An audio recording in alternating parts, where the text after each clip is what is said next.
Hey up, and welcome to the Temple of Bleh episode B. It's another interview in second one in 2 days, as it were. This is with James McBain of Hellripper, Black and Roll project, one-man project from Scotland. If I'm not mistaken, it might even be Aberdeen. They've got a new album out this month called The Affair of the Poisons, which you need to check out on the old Bandcamps and Spotifys and all that stuff. We chat shit for about 40 minutes about the process of making the album, the relationship with Peaceville, and a lot of other bollocks, which I'm sure you're all bound to enjoy. So let's jump right into it, man. 1, 2, fuck shit up!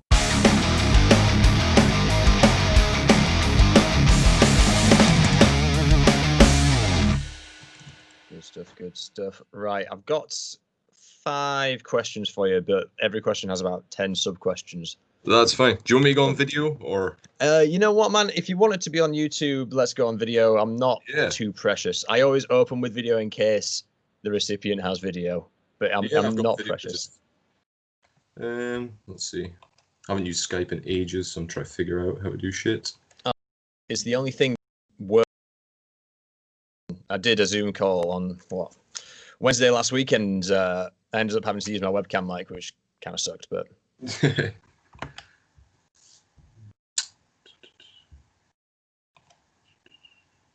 I think I've turned it on. I can see, yeah. Excellent. Nice. Right, yeah, cool. Okay, right. So how's shit in Scotland, man? How is everything? Yeah, not too bad. I mean, I'm quite isolated where I live, so things aren't too different for me, really. Yeah. What's the situation in Scotland? Is Sturgeon being relatively proactive? I don't know. I've been in a bubble getting ready for this kind of shit. Over the past while, I've kind of switched off to what's happening. Kind of just it's changing all the time. But yeah, Nicola Sturgeon seems to have. She's been saying stuff and changing stuff, and then we've got to do what England tells us to do or whatever. So then things change, and then they argue, and I'm just kind of trying to follow it with wearing a mask and staying. You gotta just you passively put yourself on like the most extreme caution, and then assume you're doing the right thing. All right. Yeah, I mean, as long as I'm not like near any. Whenever there's the arrows and the markers to stay far away from people, wearing a mask and just the kind of standard stuff, and and not having parties or whatever. Just like that kind of shit. Well, you've been busy anyway, man. When did the album come out? Was it August or September? The 9th, just recently, so a couple of weeks ago. Really? Fucking hell. Has it really been that recent? Yeah, it was planned to be released in May, so we've had stuff like out there for, I can't remember when the first song was released, but I think it's like 4 months now. Right, okay. I finished recording the album in December, so it's been like a year wait for me. That's all right though, isn't it? You can be back. Yeah, it got me busy on the next album. I'm halfway through that, so cool. It's kind of I bet Peaceville are happy with that as well. Yeah, I guess so. Hopefully it turns out well. Yeah, man.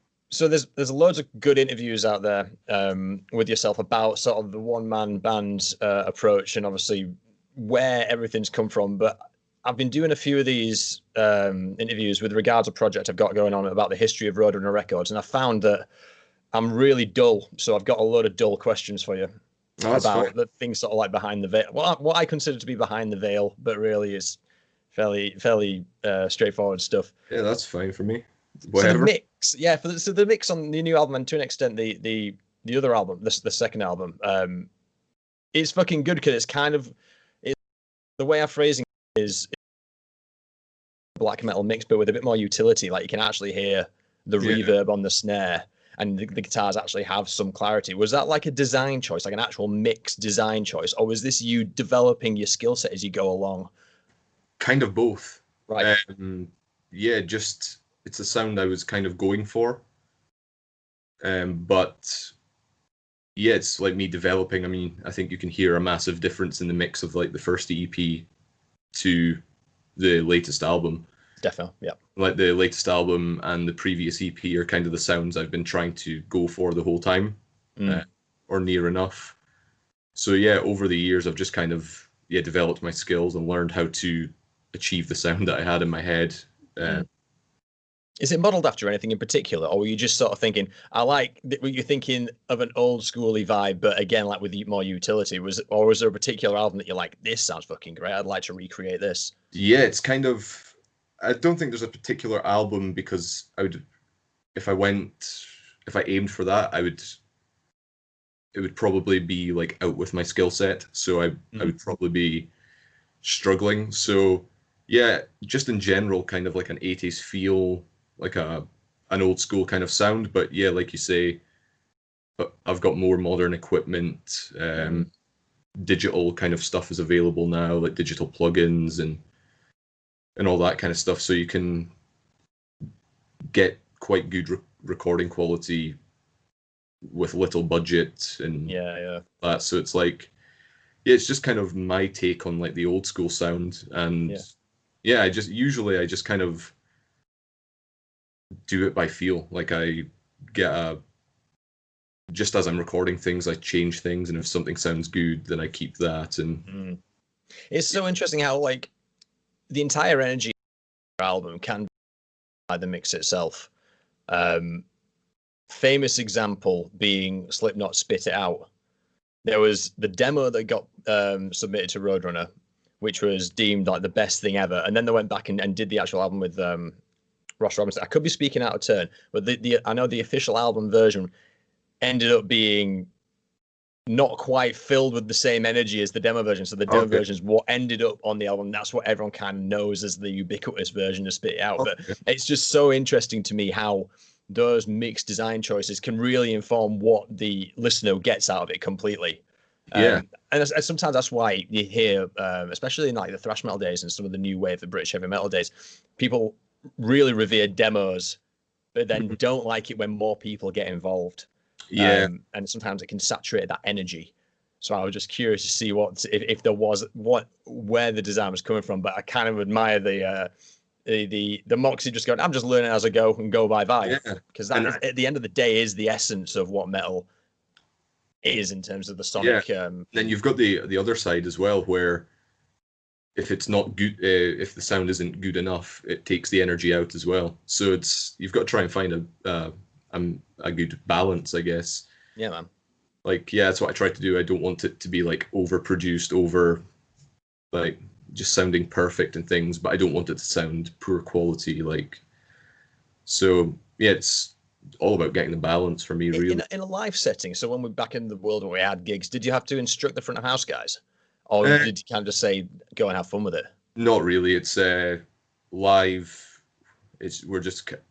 We've kind of got like a punk approach where we just kind of go for it. Like, I use a bit of reverb on my vocals and stuff, but other than that, it just sounds how it sounds, I guess. As long as everyone's playing the right song, it's fine. The beauty of it is the album itself. It's I don't know how people have been articulating, and I don't want to say compartmentalizing, but I don't know how people would describe the music. But to me, it's kind of like party black metal. It's, even though I could say it in a million other ways, it's kind of like if Metallica weren't as into Iron Maiden, but they were more into Venom. There's a million ways you can say it. So I think in a big way that does the talking. I'm even getting some Children of Bodom vibes, like early Children of Bodom, which I really dig, man. Yeah, that's like one of the first times I've heard that. But yeah, Alexei's like guitar playing, like with the kind of classical kind of thing. Totally. That's been like an influence on my guitar playing. I mean, it's not something that intentional, or it's not a band that directly influences me, but yeah. Sure. It's more like a gut feel, like those early Bodom albums where it is kind of like it's balls to the wall. Structure changes and just energy, and that's the sort of the vibe I get. I mean, I'm not saying there was a particular. No. Yeah. No, that's cool. It's like cool. I like hearing people's like what they can hear, because sometimes it's like it's something that I never thought of, and then I think of and think, yeah, probably that is the case. Like subconsciously, that was well, that came out or something. But yeah, I like hearing other people's like takes because they're sometimes different. Like what I intend, I wasn't even aware of that were there. Sometimes they hear stuff that I've never even heard before, and stuff like that. So it's cool hearing other people's like take on it. It's a big box that's ticked for me. Obviously, the namesake of this podcast is the Temple of Bleh, and the Bleh is just there's a plenty of those to go around, so that makes me happy. Yeah, they're just very fun. Did you have any producer or any other engineering, or was it all you? Yeah, all me, and it was mastered by Brad at Audio Siege. I usually get someone else to master it because I like to get since it's all me up until that point, I like to get an outside perspective, like because I've been working on the album like constantly for so long that you get like tunnel vision. I don't know what sounds good anymore and stuff. You can't see the wood for the trees. Yeah, exactly. So and if it's going to vinyl and cross-platform, you want to get it's good. You want to give yourself a stage gate. Yeah, and of course like there's these guys I think are much better than me at mastering, like so they've got the experience. So at the end they bring in their skill set and kind of make me sound better. So so I like to get someone involved in the mastering stage for the most part. But other than that, everything's just mixed and stuff recorded by myself. What are you using? Is it Ableton? Reaper. Reaper? Yeah. Excellent. I had massive problems with Reaper. A lot of people have said that. What's the interface that you're using? Reaper. As in the what you plug in your guitar into? No, I plug directly into my amp. I mic my amp and plug that into. I've got like a Focusrite. I think it's a Scarlett. Yeah, this is what I've got. What? Yeah, little red. This thing. Yeah. This thing. Yeah. So right. This has just gone from a half an hour to an hour long interview. So, because this is the thing, when I use Zoom, I keep getting and Discord actually, I get like a robotic sort of voice on it when I'm using a Focusrite. And with Reaper, it just crashed completely. And I thought it was down to the Focusrite drivers, but because it comes stock with Ableton, that's what I've sort of stuck with, and it's been fine. I struggled with Ableton at first. I thought it was difficult, and I'd been like kind of recording and looking at stuff before I got the Focusrite. Me and my friends used to just kind of record with like a Rock Band USB microphone, like the Guitar Hero microphone, and like of course it sounded shit, but it was black metal as fuck though, isn't it? Yeah, and so once I got the Focusrite, I had Ableton, and I struggled to use it, so I went back to Reaper. But I remember I did have a few problems like getting stuff sorted. I can't remember what it was. It's been so long now, but there was loads of latency issues. I think it kept crashing Reaper and stuff. I managed to fix them, and I can't remember how. I can't remember what the problems were, but I do remember something there. But I just looked online to try and fix it because I didn't want to learn how to use another workstation. So yeah, totally. I mean, and you get unlimited tracks on it, whereas the Ableton Live Lite you have, I think, 8. Oh, okay. Yeah, which is fine if you're going to do like effectively live sessions or just a small band setup. But Reaper was my first choice as well. But I was technically put into a box and told, just use fucking Ableton. Yeah. But no, that's fascinating. That to me as somebody who's struggling with it. Program drums. Yeah. Sound brilliant. I spend a lot of time on them. I've got a mixture of I use like a bunch of samples, like for like one, like a snare drum is it's got like a mixture of like 3 different things like layered on top of each other. All right, okay. So, and a lot of it is in the mixing as well. Like I spend ages mixing the drums because I try to get them as real sounding as possible. Yeah. And that's another thing. Like with program drums, you can get like a clear sound. It's a lot easier to mix program drums than real drums. So, do you ever get kickback from the drummer, your live drummer, who says this isn't actually playable, James? No, not really. I kind of know what's playable, and it's not. since it's like kind of black metal, rock and roll, thrash, I Yeah. don't go mental with like 300 beats per minute, like double Sure. bass, like blast beats and stuff. It's for the most part, it's like just straightforward D beats and stuff, and fills that I know are possible. I don't try to overcomplicate things so that it does sound real as well. Yeah, yeah. No, that's awesome, man. I remember reading somewhere that you write the music on tablature software. Yeah, Is that still the case? Yeah. That's just, it's such a useful tool. It's basically like a way for me to demo the songs. Because are you familiar with it? The Tux Guitar Pro. I tell you, yeah, Guitar Pro 5 was my last one. Yeah, and then I left Ultimate Guitar because I was just so I was bored of getting the wrong stuff, and then they started bringing in the monetization part, and I was like, this can't really work. So then I moved to YouTube to learn how to play stuff. Yeah, but yeah, so Tux Guitar is basically, it's a free version of Guitar Pro. Like it's like a free alternative software. It's got basically the same features. And it just allows me, whenever I come up with a riff, instead of recording the riff, I just write it down, like tab it out. Yeah. And it kind of saves me the hassle from re-recording a demo, re-recording it every time I want to add something to it or change. Yeah. I can just change a note on the tab software, and I can add drums to it. And I guess more importantly, you're kind of doing the work from the ground up in terms of communicating with your live musicians as well. Yeah, so that helps as well. Definitely. It's unambiguous. This is what you meant to play. Yeah, although I do change it sometimes, and I forget to tell them. So like I'll, in the recording stage, like usually 99%, when I go to record the songs, I've got the full song written on like Guitar Pro, so I know what I'm doing. But sometimes it just doesn't sound right, or I want to change a couple of notes when I'm recording. So I do that in the recording bit, and then I send them the tabs, and they're like, this part doesn't sound right. Are you sure you're playing that? And it's like, no, I'm playing something completely different. I'll update it for you. But yeah, the Tux Guitar, it's like it's just a way for me to demo things, really, and means I can learn how to play my own songs again, as opposed to like trying to figure it out by ear. It's like easy that way. Yeah, totally, man. That's cool.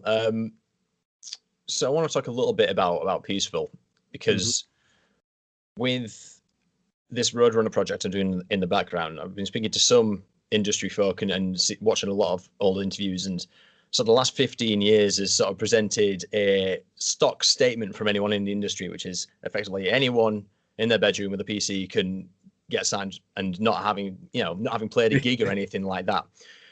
And it's kind of, and I kind of get it, because there is like an oversaturation in music that you can't really move into. You can't really find the good stuff without wading through a load of bad stuff. Yeah. So with that in mind, the fact that it's kind of presented as a challenge for conventional music industry institutions, and don't take this the wrong way, but what did Peaceville see in you, and what are they bringing to the table? I guess they just like the music. Yeah, I guess they just like the music, and yeah, the band was kind of growing.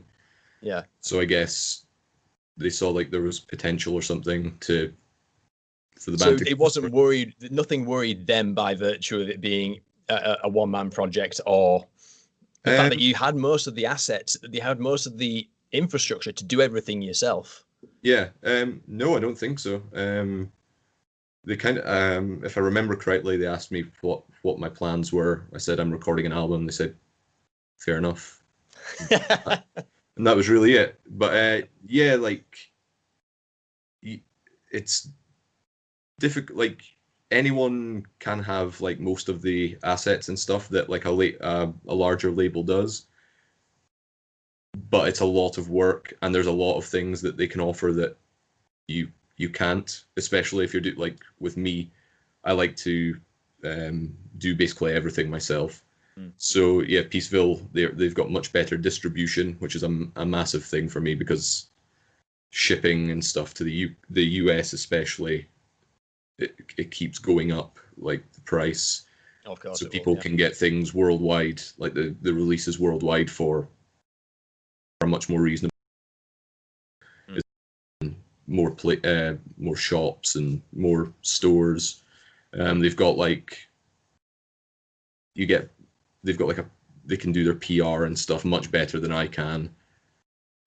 Basically, they just help you get you to the next level. They kind of also, it kind of is weird, but they sign into like a recognized label can kind of give you like a air of legitimacy. Yeah, totally. Like you kind of get, like people kind of take notice more, like saying, oh, they're signed to this label that I know. So this is what I kind of find kind of promising with the kind of industry, the state of the industry today, is because like the stakes have kind of lowered in that regard. Because you weren't grasping at the bit saying, hey, Peaceville, give me 10 grand advance on this album. You're already in a workflow position where you can provide value to them at a low investment on their part. And in fact, from an investment point of view, all they need to offer is resources. Doesn't even necessarily need to be money these days. And as you say, with the air of maybe the dirty word is legitimacy, but the clout, I guess, if they can add some clout to the brand that is Hellripper, that's where the revenue comes in and everyone kind of wins, and the more metal can happen because you'd be put on, say, presumably the network which you've got as a result of being with Peaceville has opened up some more doors with regards to shows, other bands you can work with, other personnel who might be involved in the process. Yeah, exactly, all of that. Yeah. And that just makes the metal happen, man. That's all it's about. That's what. Because going into the reading into this kind of stuff, you kind of go in first thinking quite cynically, massive guy with a cigar behind a desk. Yeah. And then when all you gotta do is peel back one onion layer, and all it is just a load of metalheads who give a massive fuck about metal, scrambling to make more metal happen. Yeah, exactly. How that manifests is so interesting, and I wish more people sort of understood it from that perspective. These labels like Peaceville, they've got like a kind of underground feel to them. I mean, they're not like the extreme major label like type thing. So yeah, it's cool. That was one thing that I liked when they contacted me. I know Paul, who's in charge of Peaceville, he plays in like his own black metal band and stuff. So like, yeah, they're metalheads and that. So it's like they are a fan of the music. Which is a good thing. Yeah, it's a lot of people think it's like extreme money everywhere and you're controlled. You have to like do ballads or whatever. I don't know. Like some people have like so much opinions like and thoughts on bigger labels, and usually it's not the case. I mean, I'm kind of not surprised though. I mean, the industry itself has only been in its sort of tangible state for the last 60 years, if you even want to count the 50s. And then everyone's association with it is just what's the size of the capital in this industry. And obviously, as you track through the decades, it's sort of like 60s, 70s, 80s, 90s, kind of a saturating phase, and then digital happens, and then it all goes to pop. But I'd forgive someone for thinking that it's a shit business these days if they haven't thought about it properly for 15 years. Yeah. But really, it's cool to see the MO of the label move from a capitalist business to a partnership. I think that's a good way of saying it, because that's kind of what it is. It's the only way you can survive is with the cooperation of everyone. Yeah, I think. It's like kind of like it was in the olden days. I mean, I've had like no like real industry experience and stuff. I mean, and so I had no idea what to like expect. So of course I went into the deal like, I mean, not worried, but like thinking, what is it going to be like? Did they make you get the train down to London and all that stuff? Oh no, it's just via email. Okay. Yeah. So yeah, it's just we communicate with like the different people that the necessary people like press and They would just speak via email, and they say, "Do you want to do this? Yeah. Are you okay if we do this? Yeah." Cool. So it's almost exactly the same as working on like a real underground label. Like, Yeah. so it's cool in that respect. There's been no real difference to me, and the main thing is that my music is the same. Like, they haven't like told me to write a certain thing or anything. Like, Right. basically, They've not come back and said those guitars are too loud or you need to change something. They've kept no, fairly that's hands off. I delivered the album to them, and that was it, really. I think I sent one demo song to them, and they said, "Yeah, it's sounding cool so far." Yeah. And then, I think I sent the mastered album to them, asked them for like their opinion in case they like heard something that I didn't, and they had like sure. an idea, and they were just like, "Yeah, this sounds cool. Are you happy with it? Yeah, let's go. Let's get shit started." So yeah, it's Very British conversation. yeah. So it's like I say, it's been fine so far. I mean, Cool. Yeah. With we talked earlier about the tech behind sort of the Hellripper as a project. So I've got this thing where I think bands these days, especially your more legacy bands, could be completely viably studio bands, and furthermore remote studio bands. Like, I don't think Black Sabbath needed to retire; they just needed to go home and Yeah. crack it up and Reaper, and then bang out 3 or 4 EPs every couple of years. I feel like that's now an option, and it's no one's really bothered about taking it up. I mean, Down a few years ago, instead of doing a 4th album, they opted to do 4 EPs. They only delivered 2 of those EPs, but they were kind of caught between worlds where they were still touring, 50 weeks a year or something like that. But that just got me thinking, man. Like, how do you feel about? You're halfway through your next album already. So how do you feel about the conventional sort of product life cycle of an album, and how there's typically, say, a 2-year expectation, isn't there? Like, writing, recording, promoting, back to it. Yeah. Is that a dead format, do you think, or do you think there's still validity in it, or can we innovate? I think it kind of depends on the band and their size and their goals and what they enjoy doing, really. Cool. Because of course, these bigger bands, they have like more opportunities. They get paid more if they go on world tours. Like, there's a big demand for them. So like a band like Metallica can go on tour for 10 years without doing anything, like promoting their last album.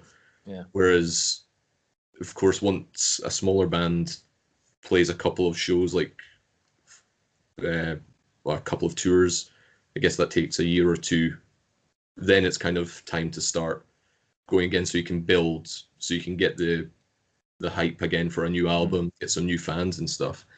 But like you said about the EPs and things, I do think with Spotify and the way that people are consuming music, that albums are definitely becoming less of an important thing in music in general. But within like metal, that's the format that people like resonates with people most, I think. And within metal, I think I prefer full albums if it's well made. But I think it depends on the product itself. Like, there are certain bands whose albums, they're less like self-contained product, they're more a moment in time. Like, I guess say your metalcore acts like your Triviums and your Killswitch Engages, they can do the cycle, and the product of that cycle would be, okay, this is us in 2018, this is us in 2020, and so on and so forth. But there's other bands which can produce, and it's less of an album but more of an artifact, and it's like the design choices are different. Like, big examples there would be things like your Iced Earths and your Power Metal acts, maybe even Tycho Negative, Bloody Kisses. That's like a great artifact album for me, where it's got your intermissions, its pacing is incredibly deliberate. I don't think they could do if they wanted to produce that kind of output, I don't think they'd be doing that on an album cycle basis. I don't think it could be a capture. Sorry, I don't think they could do that on an EP basis because they're not a moment in time band. They're a plan, design, build, deliver it sort of thing. So I think yeah. I mean, EPs, of course, yeah, for things like that where you want to present a full product with like your intros and like a overarching theme and like a complete, like an artifact, as you say. Yeah, it's very difficult to do that on an EP basis, I would say, unless like some bands do it where like the 4 songs in the EP kind of tie together. So it's kind of like shorter versions, I guess. But yeah, an album is more appealing for that kind of thing. I think EPs and singles and stuff, they're more suited to pop music and rock music and things where it's just about the song, whereas with metal it's usually about an album. It is, yeah. I think on the guerrilla press cycle, I'll call it that, singles are valuable. If you're like, if you're banging a TV or something like that and you're like, it's fucking nearly November, we need to see what's out, and you can go into Metal Archives and go, right, okay, what's out now that's a single, and they can just go and then do it on that basis. But for metal, no one else really cares about singles, I don't think. But you're right, it's more, they want a bit more of a holistic experience. I think a good thing about singles and like EPs and stuff is I think a lot of bands use it to keep their name out there. Like, yeah, man. I mean, especially like bands that can't tour non-stop for years. So I mean, I guess if you haven't really toured or done anything for a year, it's a good idea to put out a single or a couple of tracks to like get the hype up for your next album, kind of like a stopgap. Yeah, man. Keep the momentum going, to keep people interested. I kind of done that with Hellripper. I mean, because there's so much stuff nowadays, things can get like forgotten about in a week or so. Like an album comes out, everyone loves it for the week, and then you've got 50 good albums come out the next week. So it's right now, like there's so much stuff that it's difficult to stay in people's minds. And with Hellripper, like at the start, I just as a way of like releasing music because I wanted to, and the advantage, like I released a few split EPs, split releases. Oh, cool. Which like kind of keeps your name, like kind of keeps like the engagement. Yeah, the engagement there. Yeah. So yeah, I guess there's advantages to doing both. But like you say, I think albums in metal are like the thing. It has been kind of shifting though. There are like more bands putting out singles and little EPs and stuff, but I don't think the album will die in metal. Like, no, I can't see that. It's just, I mean, when you talk about metal, it's like most of the time you don't really refer to a single song, you refer to the album. Yeah, like that's a good point. Yeah, if you know what I mean. It's like, it's just, it's like a more complete product. It just feels like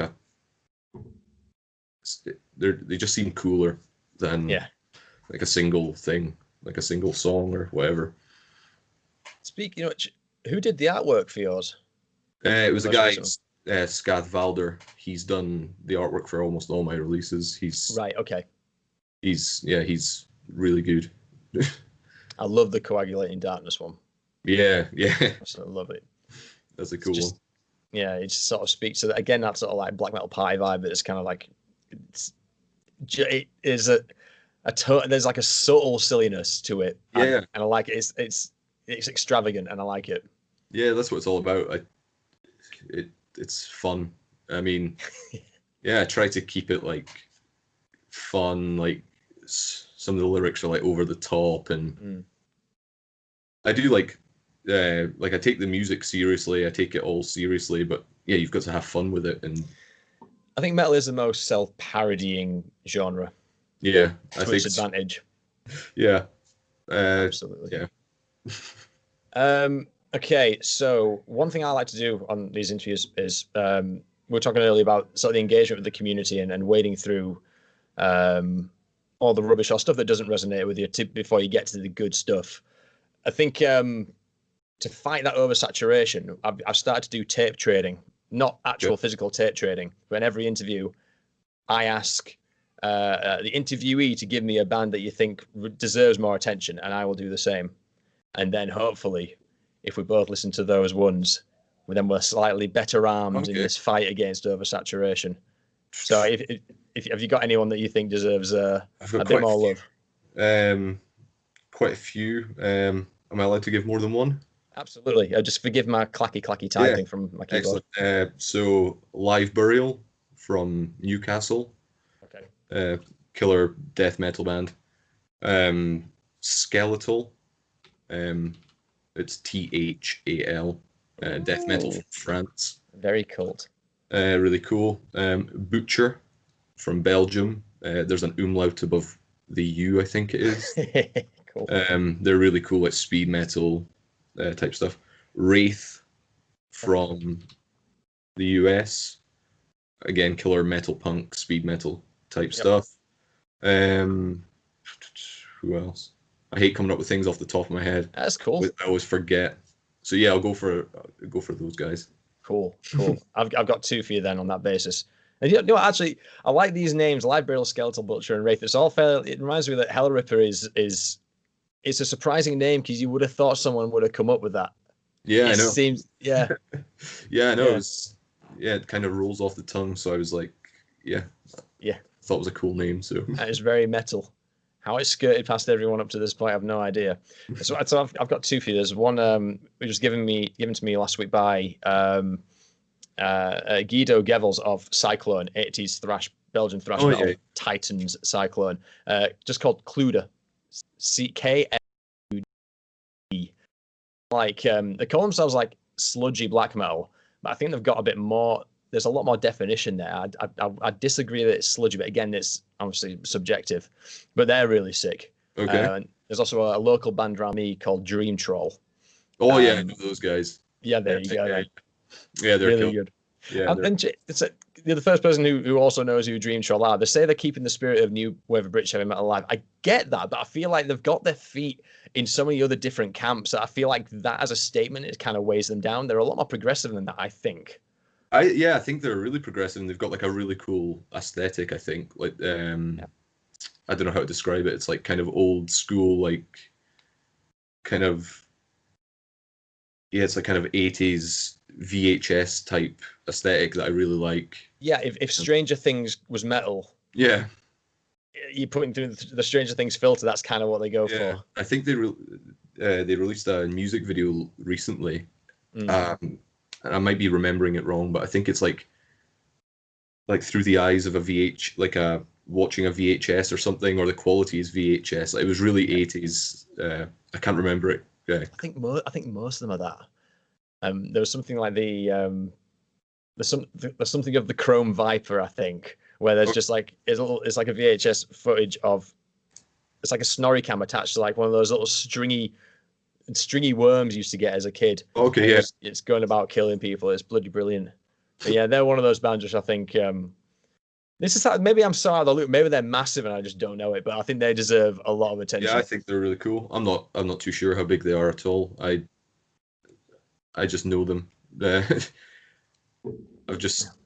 can't remember. I think it's probably one of my local band, not local bands, but like friends from around that area probably told me about them and I got them. Oh yeah, another band as well, Pist, Pist.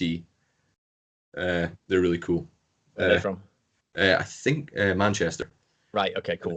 Yeah, really cool stuff. It's how would you describe it? It's kind of like sludgy stoner kind of thing, but they released a new album.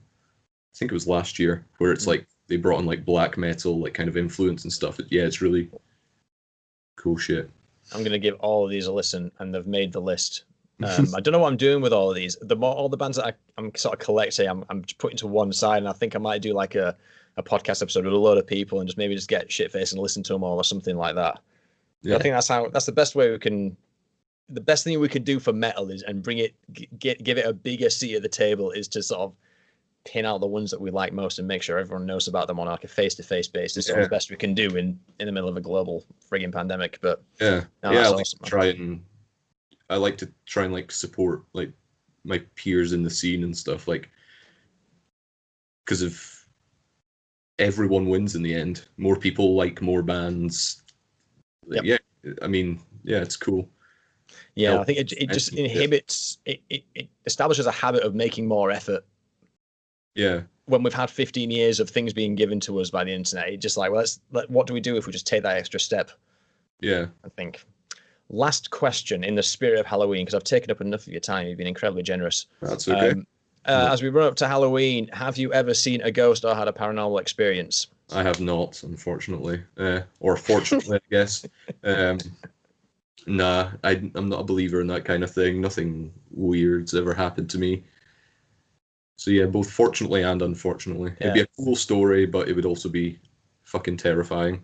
Like, I think I've been asking everyone this, because I've had a couple of things which, you know, I won't go into any detail or anything, but I'm like, these sort of weird coincidences that you could sort of perceive as paranormal or a ghost or whatever. I'm sure loads of people have these from who I'm speaking to, and then every interview I've had, everyone's like, nah, it's fucking mad. Gary Pepper from nearly hit a dog once, and he said it could have been a ghost dog. That's as close as I've gotten to a. I don't know where to go. I don't know how to say that. Yeah, I don't know. I think, yeah, I mean, there could be stuff, but I mean, I think most things to me have a rational explanation. Oh, totally. Maybe that we haven't figured out yet. Like, makes for a good story, though. It's that part of the mind, isn't it? Like, if my girlfriend made me watch Paranormal Activity when we first started going out, and I had to watch 2 episodes of Friends to balance me out. Okay. I like that feeling, though. I like being on edge for no real, for irrational reasons. That's my weird thing as well. Like, I don't believe in any of that stuff at all, but my favorite horror films and the scariest horror films to me are the spirit possession ones and all that, you know, like, I'm trying to think what were really cool ones, like recent ones, for example, like all these Insidious, The Conjuring, Sinister. I really enjoyed them. The Blumhouse ones. Yeah, exactly. Most of them. Some of them are not too good. Mostly like the sequels. I'm not a big fan. Like some of the, I can't remember the last one I watched. It was like one of the Annabelle films, and it was Home or something. Yeah. That one was actually okay. It was the one before that, or maybe the first one. Right. It just kind of felt like horror, like by the books, like like kind of that. But I quite enjoyed the Annabelle Comes Home. It was kind of like an old 80s thing, like a home invasion thing, kind of thing. I quite enjoyed that one, actually. Forgot that I'd seen that. Have you seen? Oh Christ, what's it called now? It's on the tip of my tongue. Oh, Invisible Man, the new one. No, I haven't seen that yet. No. That was the last thing I saw in the cinema before everything went to pot, and it is pretty damn good. Yeah, I haven't seen a horror film in ages now, because I like to watch horror films at the cinema, but I don't have a cinema near me, so I haven't been in ages. What was the last kind of horror film I seen at the cinema? It was maybe It, like the new It. All right, yeah. What do you make of that? Yeah, I quite enjoyed it. I watched the second one, and I didn't think it was as good, but the first one was quite enjoyable. And the Babadook, that was quite a fun one. Oh, I've not seen that one. I've heard about that one though. In the cinema, I watched it, and it was like really had you on edge. But then I watched it again, and I don't know if it's because I knew what was coming or because I was at home. Like, it had no effect whatsoever. I think like the sound design and things in the cinema obviously plays a big part in horror films, especially. So it's immersion, isn't it? Yeah, seeing a horror film in cinema is just, you've got everything happening, and definitely makes things 10 times worse. Yeah, I've been working through all the Halloween films. I recently got to the end of those. That's been fun. There's so many shitters. Yeah, there's how many is there? There's all right, so I think we go. There's 1, there's 2. There's also different timelines. There's 1, there's 2, there's 3, which isn't anything to do with Michael Myers. It's I call that a St. Patrick's Day film because it's more in line with that. There's 4, 5, 6, and then there's H2O Resurrection. H2O Resurrection, and then there's the new one, and then there's the 2 Rob Zombie ones. So I think it comes down to 11 Halloween films. 1 and 2. So yeah, 1 and the new one is one chronology. 1 and 2, and I think 4, 5, 6 are another chronology. 3 is on its own. It's fucking mad. It's great. It's been so long since I've seen them. I think I've seen about 5 of them. I can't remember which ones. Like the original couple. I think I watched one of the Rob Zombie ones. But yeah, it was like ages ago, so I can't really remember timelines and stuff. And do yourself a favor, just watch the first one from '78 and then watch the one from a couple of years ago. Okay, what the one with like the original cast? Original from '78, and then the one from 2018, which was 2018. Which had as close to the original cast as you can get, which is just basically Jamie Lee Curtis and her immediate friends. I'll do that. Well. I haven't. It's so strange. I love that kind of film, but I just it's weird. You can't have had time, man. You've been busy. Lately, I've been busy. But yeah, horror films. I haven't watched one in ages, which must have been a couple of years now. Like since I've watched one properly. Which is kind of sad. Is what it is. Is what it is. Right, man. I've taken up way too much of your time, so thank you very much for joining me. You've been anointed at the Temple of Bleh for having a sufficient amounts of Bleh in your music. Thank you. I know a Bleh-cyple. Yeah, man, did you listen to one? I have. Surprisingly, I watched it. I watched the Channel 4 Metalhead thing, and I had no idea it was you guys. Are you fucking joking? That makes me so happy. Yeah, it came up on my my recommended videos. And the first thing that came into my mind was I was thinking about like Channel 4, like before I watched the video, because I had it on my watch list for a while before watching it, and the first thing that came up to me was like, I feel like I always remember the Mayhem poster and the In-Betweeners thing. Yeah. And I always like, every time I watched the In-Betweeners, I was like, oh, Mayhem poster. Yeah. Makes me so happy. One, that you've watched it, and secondly, that it came to you somewhat organically. Yeah, I'd never seen the Egypt one, and that was just a completely random one, but it was like in the year that I was super into Down, and I was really excited for that album coming out, so it stuck out like a sore thumb to me. But the people seem to think that there's loads of references in that era of Hollyoaks, but there's nowhere online I can get it. So I've never really 2006 to 2008, there's meant to be like little parts of the set which have really obscure metal references. So that's strange. Yeah. I mean, was there any other ones aside from the In-Betweeners couple and the there's old Drake from Eval said I need to check out I think it's Mark Francis's Big Night Out. Okay. Which was it's like a mini when he went to visit he went to a show in Yorkshire or something. That's it, yeah. I saw that on Facebook, and what did he do? Yeah, he like just goes to a gig. Like a death metal gig, and then eventually he's like, I don't get this, I don't understand. By the end, he's like, I'm in. I know the angle now. But I can't remember which band it was, but yeah, I saw that on Facebook. Yeah, and of course there was Skins, which had the Napalm Death and. Yes, I had to just debunk that because that was absolutely 100% by design. There wasn't a guy in the background going, I can sneak in some stuff there. And Jamie Britton, who created Skins, did do us a favor and sort of confirmed. It was like, I am a massive metalhead, and this was all done by meticulous design. But I bet you any money that the Channel 4 secret metalhead is just a prop guy somewhere who's been sneaking all this stuff into the background. I hope that's the case. That'd be so funny.